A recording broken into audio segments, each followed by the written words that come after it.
Ramogi Juang Oguniro Kamane waseduogo kar kae wacho ni kinde mane twak dhi nyime counties mopogore opogore nitie jogo moro ote mari Pole Mosh wacho ni anjao magi gik ma makamu wacho ga kama ok siasa.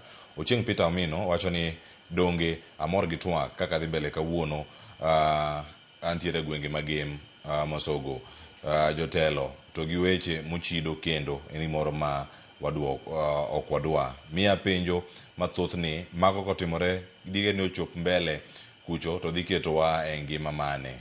Haya erokamano ahinya. Haya nitie ote mamoko man ka ng'aka we kata kapod dhi nyime gi chenro. Nyakwar Okudhe Junior ote nitiere kar ka wacho ni ero ODM odong' mana shameful party. Everywhere is just use of abusive language to the voters. Wacho ni it's like they are tired with any higher portfolio. Waseduogo kae jomadongo winjo gi kacha kor gwenge mopogore opogore. Hawa ka uthuolo kata ka wanono gi kor gwenge gi duto kineno gi achiel kachiel. Mheshimiwa Elisha Odhiambo achako kod Jotelo ni mogik mar chenro mara mbako romo korango chal mar piny Kenya. En gino mokwako gwenge duto.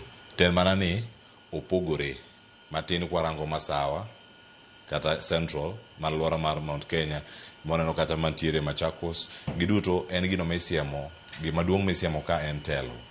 Iwacho ni gigi duto isiemo mana jotelo, bed Nyanza jotelo, bed Kure jotelo, moko bende ok oyiera to bedo ni machiegni kod Mheshimiwa Elisha ibuloge luonga ni jatelo, bedo ni osemi podium mako microphone ni jatelo kamoro amora magintiere.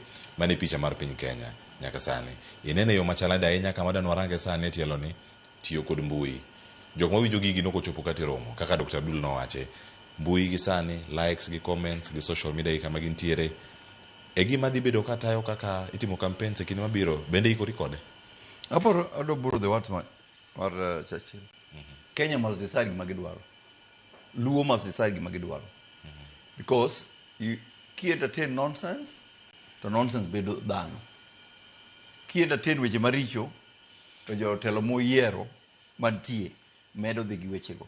Ngi giparo gimoro u.